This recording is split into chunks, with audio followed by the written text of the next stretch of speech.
Nakahanda na ang legal team ni dating Pangulong Rodrigo Duterte para sa confirmation of charges hearing sa International Criminal Court na nakatakdang simulan na sa Setyembre 23 ng taong kasalukuyan. Batay sa dokumentong isinumite sa Pre-Trial Chamber 1 noong Agosto 22, inihayag ni Nicholas Kaufman na maglalaan sila ng tig-30 minuto para sa opening at closing statements, habang 3 hanggang sa 4 na oras naman ang nakalaan para sa oral presentation ng defense team.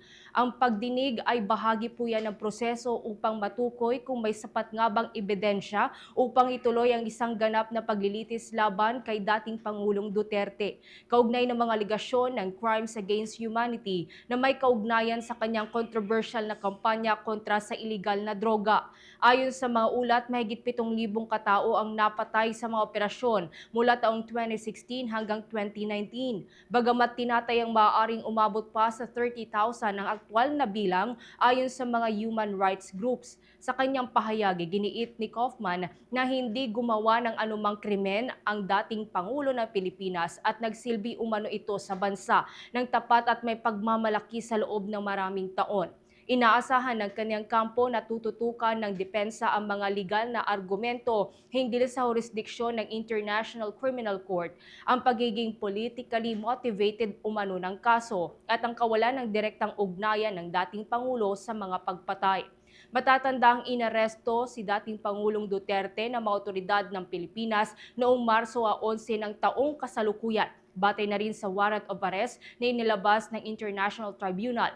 Siya ay kasalukuyang nakakulong sa Scheveningen Prison sa The Hague, Netherlands. Nasa mahigit 300 biktima ng kampanya kontra droga ang nagsumiti na ng aplikasyon upang makilahok sa pre-trial proceedings. Hindi na kailangan pang bumiyahe ang mga biktima patungo doon sa The Hague dahil sila ay kakatawanin ng kanilang mga legal representatives. Kabilang na dyan si Attorney Cristina Conti ng National Union of People's Lawyers at Attorney Gilbert Andres at iba pang mga Pilipinong abogado.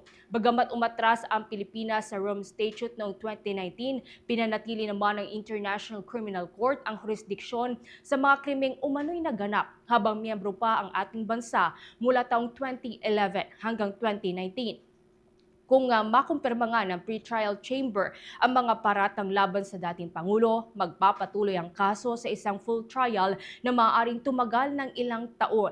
Kung hindi, maaaring ibasura ang kaso, bagay na mariing tinututulan ng mga biktima at kanilang mga abogado. Ang pagdinig ay inaasahan pong tatagal yan ng ilang araw at magiging sentro ng pagdaigdig po ang atensyon bilang isa sa pinakamalaking kaso ng human rights accountability sa kasaysayan ng Pilipinas. For the most trusted source of news and information, visit our website at www.bomboradio.com. Follow us on Bombo Radio mobile app, Facebook, YouTube, TikTok, and X, formerly Twitter. Like, share, and stay connected. Anytime, anywhere.